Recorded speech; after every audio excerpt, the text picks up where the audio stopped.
إني أسألك علما نافعا ورزقا طيبا وعملا متقبلا. اللهم إني أسألك الهدى والتقى والعفاف والغنى.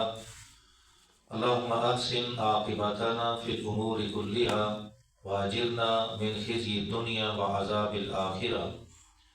أما بعد فأعوذ بالله من الشيطان الرجيم. بسم الله الرحمن الرحيم. أم تسألهم خرجا، کہ آپ ان سے مطالبہ کرتے ہیں، مانگتے ہیں کوئی مال، کوئی معاوضہ، کوئی مزدوری مانگتے ہیں. فخراج ربی کا خیر، پس تیرے رب کی مزدوری بہت بہتر ہے. وَهُوَ خیر الرازقین، اور وہ بہترین رزق دینے والا ہے، بہترین رازق ہے.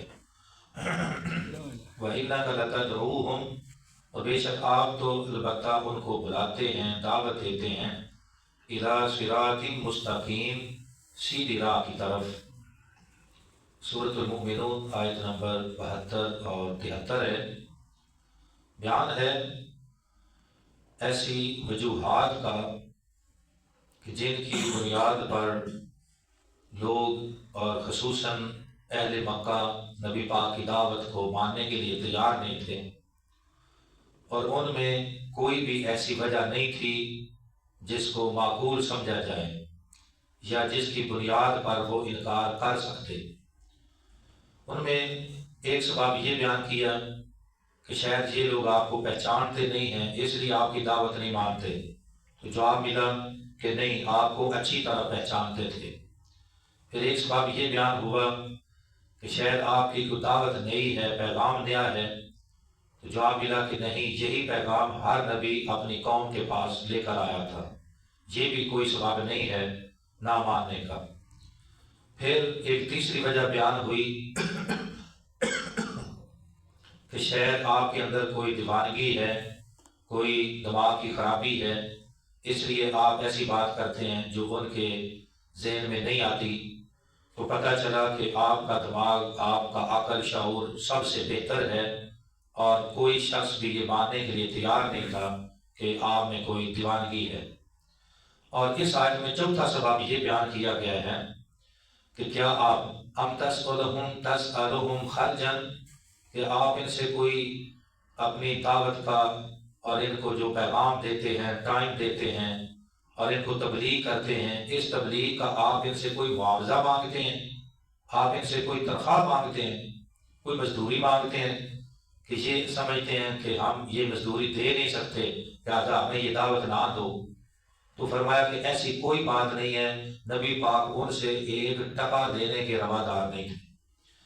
فرمایا فخراج ربی کا خیر، آپ کے رب کی جو مزدوری ہے نا وہ کہیں زیادہ بہتر ہے. یہ دینا بھی چاہیں تو نبی پاک دینے کے لیے تیار ہی نہیں تھے، اور اس لیے یہ محنت نہیں کر رہے تھے کہ میں نے ان سے کوئی معاوضہ دینا ہے.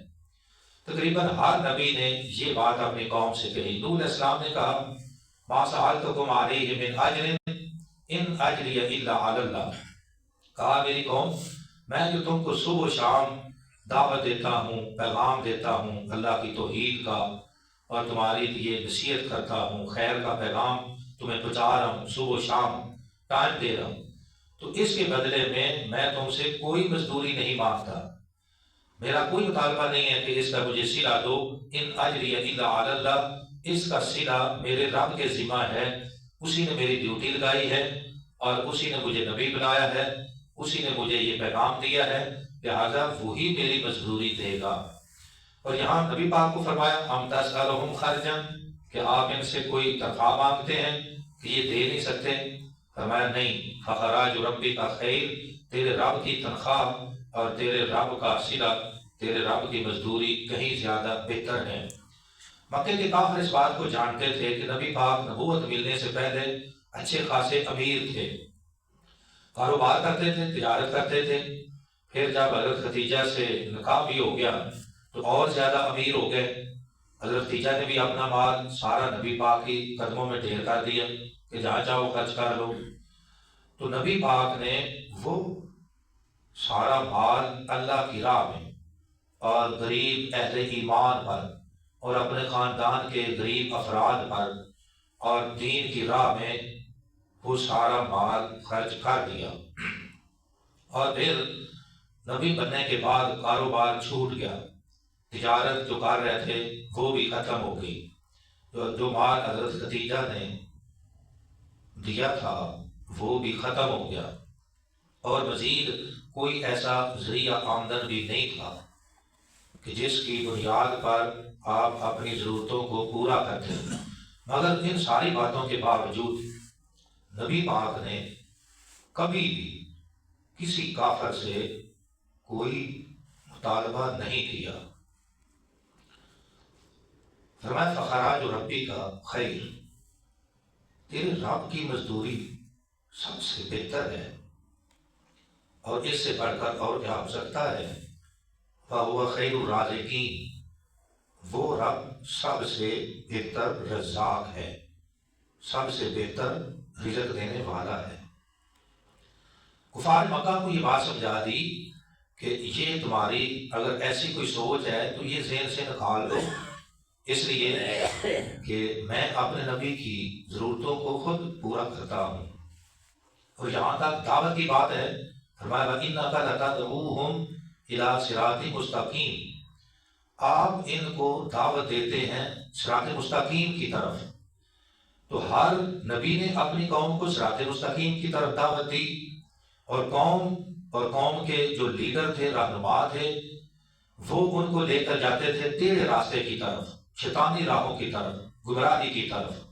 مگر ہر نبی نے اپنی قوم کو سیدھی راہ دکھلائی، اور نبی پاک بھی اپنی قوم کو، اپنی امت کو سیدھی راہ دکھلانے کے لیے آئے اور نشاندہی کر کے دی کہ یہ سیدھی راہ ہے، یہ میری راہ ہے، یہ میرے صحابہ کی راہ ہے، یہ توحید کا راستہ ہے، اور یہ سیدھی راہ جنت کی راہ ہے۔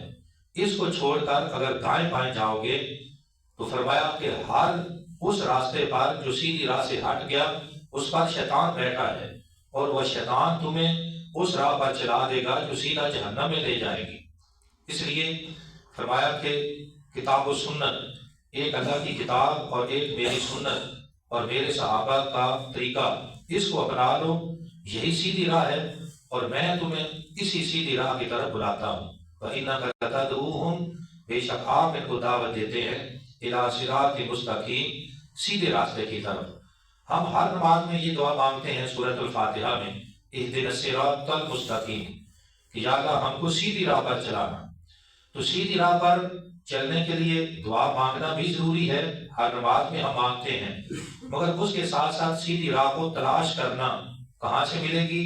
اس اللہ کی کتاب سے ملے گی، اور سیدھی راہ رسول اللہ صلی اللہ علیہ وسلم کے سچے فرمان سے، آپ کی صحیح حدیث سے ملے گی، صحابہ کرام کے نقش قدم پر چلنے سے ملے گی، اور نبی پاک و سنت کو اپنانے سے ملے گی۔ اگر یہ ذرائع چھوڑ دیے تو پھر گمراہی ہے، جہالت ہے، اور فرقہ واریت ہے، اور ٹیڑھا پن ہے، جس کا آج لوگ شکار ہو چکے ہیں۔ اللہ پاک ہمیں سیدھی راہ کی سمجھ بھی عطا فرمائے، اس پر استقامت بھی عطا فرمائے، اور اسی پر خاتمہ بھی خیر فرمائے۔